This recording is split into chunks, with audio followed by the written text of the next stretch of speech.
जून 2026 के आसपास 6 important updates हैं जो आपकी पेमेंट, ट्रैवल, कैश, डॉक्यूमेंट्स और सब्सिडी पर सीधा इंपैक्ट डाल सकते हैं। सिंपल लैंग्वेज में समझाता हूं कि क्या बदल रहा है, फ़र्क क्या पड़ेगा और आपको क्या ध्यान रखना है। सबसे पहला अपडेट यूपीआई का है। अब जब भी आप किसी को यूपीआई से पैसे भेजेंगे तो सामने वाले का असली बैंक रजिस्टर्ड नाम आपको दिखेगा, चाहे आप क्यूआर कोड से पेमेंट करें या मोबाइल नंबर से पेमेंट करें। एनपीसीआई की तरफ से ना ये कदम उठाया गया है ताकि फ्रॉड को रोका जा सके और आपको ये खुद कंफर्म कर सके कि आप पैसा बिल्कुल सही जगह पे और सही इंसान को भेज रहे हैं। दूसरा अपडेट ट्रैवल का है। जून में ट्रेन्स और फ्लाइट्स दोनों साइड पर डिस्ट्रप्शन का रिस्क है। रिपोर्ट्स के मुताबिक मेंटेनेंस और रूट वर्क के चलते अराउंड 77 ट्रेन्स कैंसिल, डाइवर्ट या शॉर्ट टर्मिनेट हो सकती हैं। फ्लाइट साइड पर भी एयर इंडिया जून से अगस्त तक डोमेस्टिक शेड्यूल में अप टू 22% तक कट कर रही है और इंडिगो भी कैपेसिटी रिड्यूस कर रहा है। इसका प्रैक्टिकल इंपैक्ट क्या होगा? कुछ रूट्स पर सीट्स कम मिल सकती हैं, लास्ट मिनट फेयर महंगा हो सकता है और रीशेड्यूल या कैंसिलेशन का रिस्क भी बढ़ सकता है।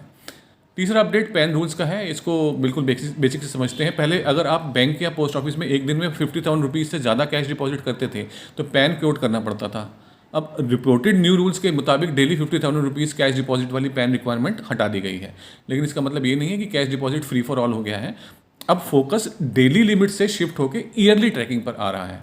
रिपोर्टेड रूल्स के मुताबिक अगर एक फाइनेंशियल ईयर में total cash deposits 10 lakh rupees से ऊपर जाते हैं तो पैन नंबर की रिपोर्टिंग तब इंपॉर्टेंट होगी। कैश विड्रॉल साइड पर भी 10 लाख रुपीज़ की एनुअल लिमिट रिपोर्ट हुई है।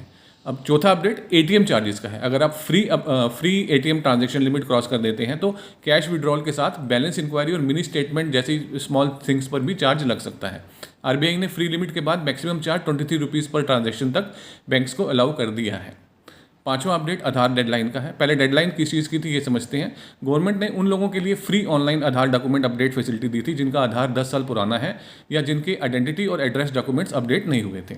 अर्लियर डेडलाइन 14 जून 2026 थी। अब ये free online document update deadline extend होकर 14 जून 2020 तक हो गई है, 27 तक हो गई है।